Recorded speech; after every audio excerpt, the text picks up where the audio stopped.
మన బాలకృష్ణ గారిని మాట్లాడవలసిందిగా ప్రార్థిస్తున్నాము.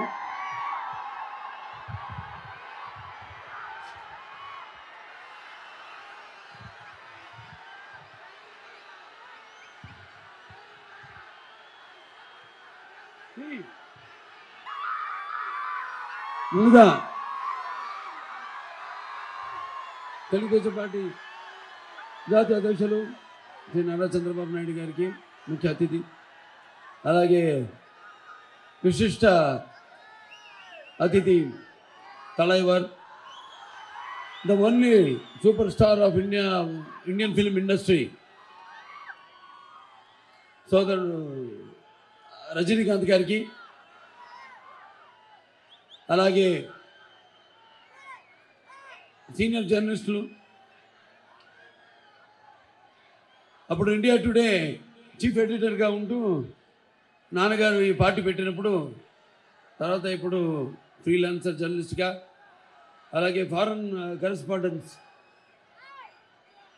జర్నలిస్ట్గా పనిచేస్తున్న పూజ్యులు గౌరవనీయులు పెద్దలు వెంకటనారాయణ గారికి, అలాగే ఇక్కడ తెలుగుదేశం పార్టీ ఆంధ్ర రాష్ట్ర అధ్యక్షులు అచ్చెన్నాయుడు గారికి, మిగతా నా సహచర పాలిట్ బ్యూరో సభ్యులకి, శాసనసభ్యులకి, నాయకులకి, శాసన మండలి సభ్యులకు, అలాగే నా కుటుంబ సభ్యులు అందరూ కూడా, అలాగే ఇక్కడికి విచ్చేసిన, ఇక్కడ పసుపమయం చేసి ఈ ప్రాంగణాన్ని ఈరోజు ఈ పండుగని విశ్వవిఖ్యాత నట సార్వభౌమ పద్మశ్రీ డాక్టర్ నందమూరి తారక రామారావు గారి శత జయంతి ఉత్సవాల సందర్భంగా ఇక్కడికి విచ్చేసిన తెలుగుదేశం పార్టీ కార్యకర్తలకు, అలాగే ప్రేక్షకులకు, అభిమానులకు, అలాగే మా ప్రింట్ అండ్ ఎలక్ట్రానిక్ పాత్రికేయ సోదరులకు అందరికీ పేరు పేరున అందరూ కూడా నా హృదయపూర్వక కళాభివందనాలు, నమస్కారాలు తెలియజేసుకుంటున్నాను. 100 సంవత్సరాల క్రితం ఒక వెలుగు వెలిగింది. ఆ వెలుగు ఇంకో 1000 సంవత్సరాల దాకా ఈ వెలుగుని ప్రసాదించి మళ్ళీ మన తెలుగు రాష్ట్రానికి ఒక వైభవాన్ని తీసుకొచ్చిన మహానుభావుడు నందమూరి తారక రామారావు గారు. ఈ భూమి మీద అందరూ పుడతారు గిడతారు, కానీ అందరూ మహానుభావులు కాలేరు. ఒక మనిషి మౌన్నత విద్య పథంలోకి నడవాలంటే, అత్యున్నత శిఖరాలకు ఎదగాలంటే సత్సంకల్పం కావాలి, అకుంఠిత దీక్ష పొందాలి, నీ దారిలో నువ్వు నడవాలి. అది రామారావు గారి జీవిత సారాంశం. ఆయన ఎటువంటి వ్యతిరేక పరిస్థితులకు చెదరక మెదరక తలవంచక ముందుకు సాగిన ధీరోద్ధాతుడు. తెలుగు వారి ఆత్మాభిమానాన్ని, ఆత్మ గౌరవాన్ని నిలబెట్టిన తెలుగు ధీరుడు. తెలుగు వెలుగును ప్రపంచ నలుమూలలా ప్రసరింపజేసిన తెలుగు వెలుగు నందమూరి తారక రామారావు గారు. ఈ శత జయంతి సందర్భంగా ఈ యొక్క ఒక కమిటీని ఏర్పాటు చేసి, మరి భావితరాలకు ఆయన ఒక చారిత్రాత్మక ప్రసంగాలు అయితేనేమి, లేకపోతే ఆయన అసెంబ్లీలోని ప్రసంగాలు అయితేనేమి, ఇవన్నీ కూడా ఆయన భావ జాలం ఏమిటో తెలియపరచడానికని ఈ యొక్క కార్యక్రమాన్ని ఇక్కడ విజయవాడలో ఎక్కడైతే ఆయన ఈ జిల్లాలో పుట్టారో, ఎక్కడైతే ఆయన ఇక్కడ నడయాడారో, అటువంటి ఇక్కడ ఈ ప్రాంగణంలో ఈ యొక్క కార్యక్రమం జరుపుతున్నందుకు ముఖ్యంగా కమిటీ వారందరికీ నా అభినందన తెలియజేసుకుంటున్నాను.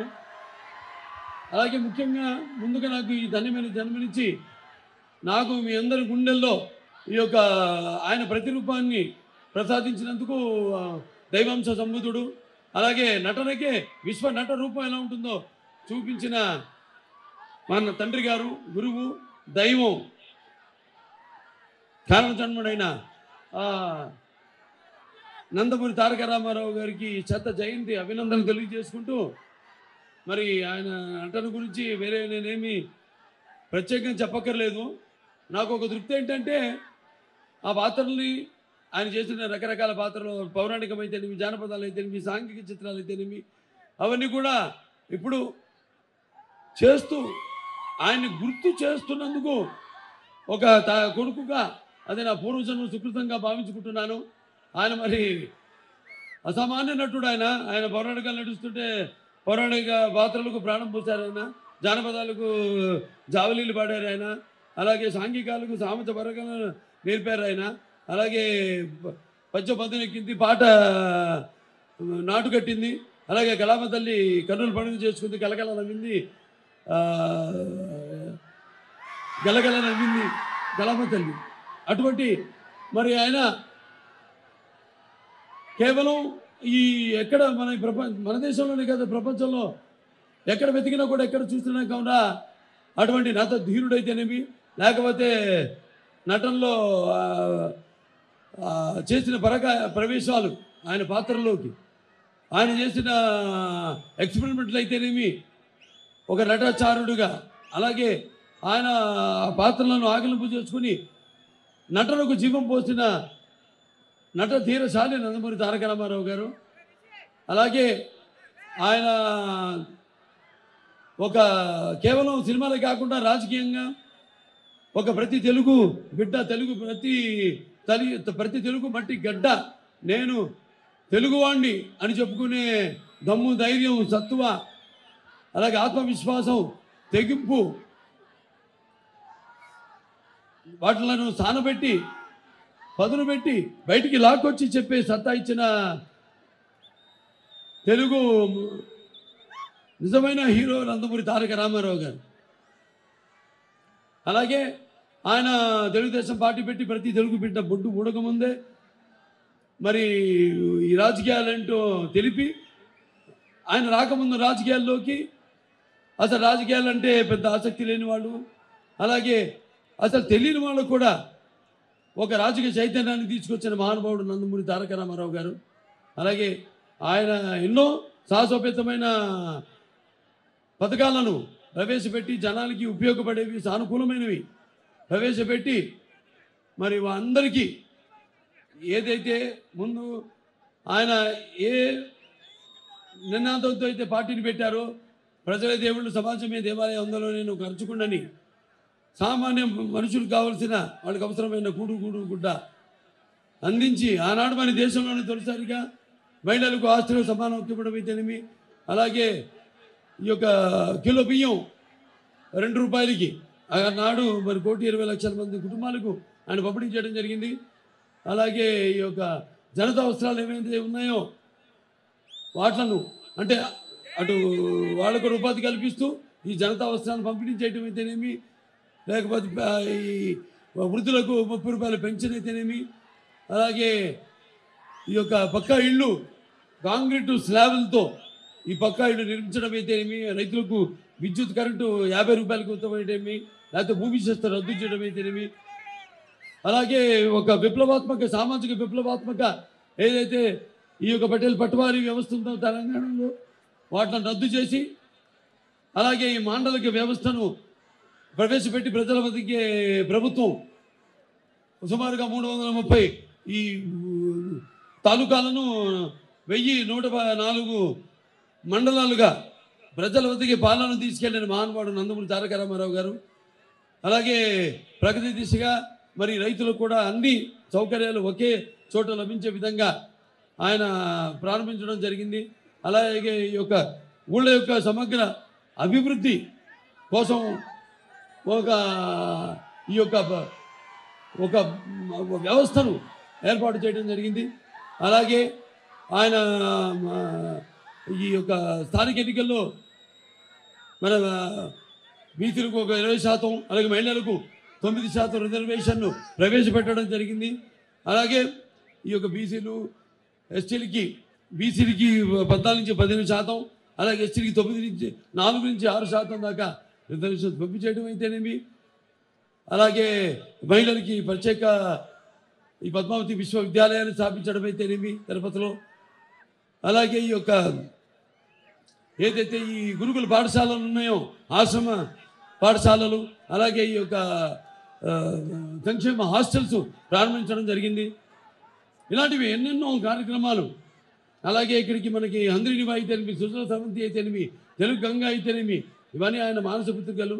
అలాగే తెలంగాణలో అక్కడ నిజాం సాగర్ అయితేనేమి, శ్రీరామ్ సాగర్ అయితేనేమి, దేవాదుల భీమా పథకాల వాటి అభివృద్ధి అయితేనేమి, ఇటువంటి ఎన్నో కార్యక్రమాలు. అలాగే ఈ యొక్క క్యాపిటేషన్ ఫీజు రద్దు చేసి అత్యున్నతమైన విద్యను పేదలకు అందుబాటులో తీసుకురావడం అయితేనేమి, అలాగే ఆయన నేషనల్ ఫండ్ చైర్మన్గా ఉంటూ మరి జాతీయ స్థాయిలో సుమారుగా 11,000 కోట్ల రూపాయలు రైతులకు రుణాలు మాఫీ చేయడం అయితేనేమి, అలాగే మాండలిక వ్యవస్థను ఈ కమిషన్ ఏర్పాటు చేసి మాండలిక ఈ సిఫారసులను అమలు చేయడం అయితేనేమి, ఇలాంటివి.